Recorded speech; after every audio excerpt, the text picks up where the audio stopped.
Fatkeqësisht në Shqipëri u bë 80 vjet që ne nuk bëjmë zgjedhje, bëjmë thjesht vetëm votime, shkojmë votojmë dhe kaq, po zgjedhje nuk ka. Kjo është një fatkeqësi për këtë vend që edhe në një sistem tranzitor, sepse demokratik nuk është, quhet zgjatja e sistemit të diktaturës në një formë më të moderuar, që këta e kanë vënë një emër demokraci, e cila nuk përbën as sistem në vetvete, po është thjesht një fjalë, liria e njeriut. Dhe njerëzit janë detyruar të shkojnë dhe të votojnë atë që ka ju serviret. Pra, themi më pak më ndryshe, është një menu e përgatitur, ku ti nuk ke zgjedhje tjetër përveç asaj menue që të japin të servirin në lokal. Kaq, është e thjesht, gjëja e parë. Kjo përsa i përket zgjedhjes dhe votimes se duhet ta ndajmë pak. Pjesa tjetër, ajo që ndodhi tek humbja, ka gropa, atë që unë edhe bërë një artikull ku thash është humbje me gropa të mëdhaja. Çka do të thotë që një votim kaq i thellë, një fitim plebiscitar i Ramës apo i Partisë Socialiste në tërësi, tregonte se ose ky njeri duhet jetë Superman i ardhur, domethënë që ka bërë ndryshime kolosale në Shqipëri, dhe populli është shumë i lumtur, shumë i kënaqur që jep mandatin e 4. Ndërsa pjesa tjetër pastaj, sepse ky votuesi shqiptar bëri këtë lloj zgjedhje, atëherë duhet shohim pak, kthehemi nga pjesa e tjetër, ku unë gjithmonë ngul këmbë te ajo që të keqen duhet ta shohësh tek vetja një herë para se t'ia japësh të keqet ta kërkosh këtë tjerët. Mos të vazhdojmë me atë teorinë e përhershme që fajin e kanë të tjerët, fajin e kanë të huajt, fajin e kanë këta, fajin e kanë ta, dhe vetë dalin gjithmonë të larë. Ajo që është kryesore është sepse Partia Demokratike me Berisën e nisi me rithemelim dhe duke kërkuar që të ringrej vlerat, kontributet e partisë, të njiheshin këto vlera, kontributet e partisë, të ishte një parti e hapur. Mirë po, duke qenë se brenda Partisë Demokratike nuk është më ajo partia që ne krijuam në 90-ën, atë që ngritëm me atë frymën e të djathtës konservatore, pra të kishim një parti të djathtë konservatore shqiptare, ngeli tek Partia e Qendrës. E duke qenë tek Partia e Qendrës, patjetër që partitë e qendrës gjithmonë kanë këto lloj defektesh apo këto lloj gjërash që të cilat shohin vetëm kryetarin dhe asnjë tjetër. Pra partia përveç kryetarit nuk ka njëri tjetër. Kryetari vendos për gjithçka.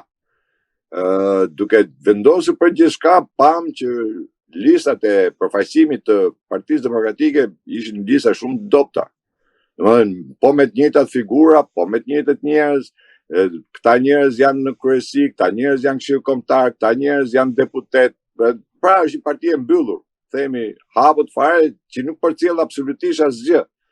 Ajo që unë deklarova sa sot me një mendje tjetër, atë që deklarova që si është mundur të gjithë humbësit e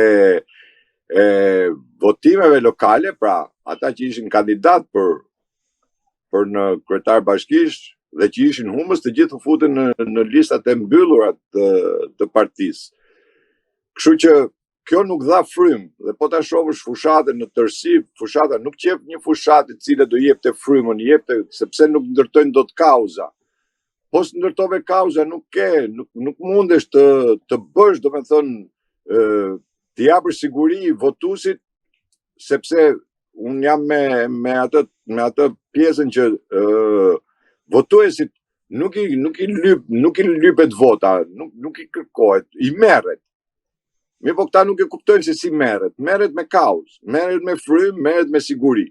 Pra kur ti jep siguri, atëherë ai do të vi tek ty. Kur ti ndërton një kauza gjithmonë sjellin frymën.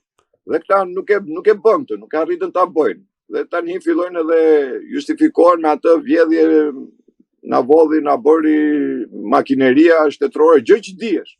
Para se të futeshim votim, dihesh sepse ishte vetë Partia Demokratike e cila në të gjitha rastet ka trumpetuar dhe ka thënë që ky është do përdori shtetin, është narkoshtet, megjithëse unë e kam quajtur mafia shtet që ka ndërtuar Rama. nuk është narkoshtet, kjo është mafia shtet, dhe mafia shtet nuk ikën me votë. Kjo është fatkeqësia më e madhe që i ka ndodhur këtij vendi dhe u kristalizua ajo lloj diktature e cila tashmë vota nuk ka më vlerë. Nuk ka më vlerë vota se çfarë ti voton. Se mos harrojmë se me gjithë terrorin, me gjithë që ka pasur, domethënë, mos harrojmë se janë 500 e sa mijë votuesi kanë votuar opozitën dhe nuk është pak. Po ta marrësh në kontekstin e përgjithshëm, por shumë pak për ta përmbysur rezultatin e zgjedhjeve. Zoti Merkoçi, ju e përmendët pak a shumë se Partia Demokratike nuk kishte frymën e duhur për të ngjallur atë vot popullore që do të duhej kundrejt mazhorancës së Edi Ramës. Ju si mendoni çfarë nuk shkoi si duhet me Partinë Demokratike në këto zgjedhje, duke nisur që nga primaret që zhvilloi e deri më 11 maj? Dgjoj, po ta nis me këtë pyetjen e dytë, pasi kam qenë pjesë e primareve herën e parë, jo kësaj radhe, se kësaj radhe ishte, pastaj do injoroja veten time po ta bëja. Nësa herën e parë kur bën primare, unë thash nuk mund të ketë primare në një parti e cila nuk ka fraksione brenda partisë. Në partitë e djathta konkurrojnë fraksionet brenda partisë, nuk konkurrojnë individët. Konkurrojnë fraksionet, individët janë përfaqësues të fraksioneve. Dhe kur një parti nuk ka fraksione brenda, nuk ka si çka konkurrimi të bëj. Aty është thjesht një votim, vote e komanduar, vot të cilët futen edhe e tjetërsojnë brenda partisë. Pra, ky është defekti më i madh i asaj partie, sepse ti kur tjetërson votën brenda partisë, mos kërko pastaj tek kundërshtari apo te elektorati që të kesh një votim të drejtë, të ndershëm, siç e quajnë këta, etc.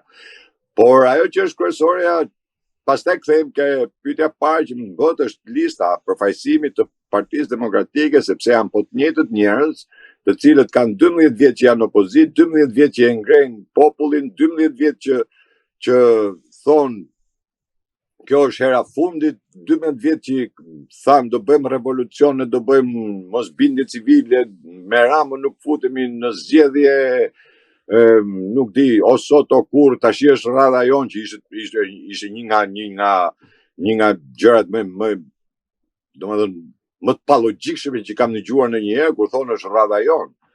Mirë po këto njerëz të cilët bën edhe quajtën dhe bashkim, si ishte një bashkim, domethënë bashkimi ishte, themi një bashkim, hajde ti t'japi postun që ti të vish me mua. E kuptoj që këtu nuk shkon gjëja.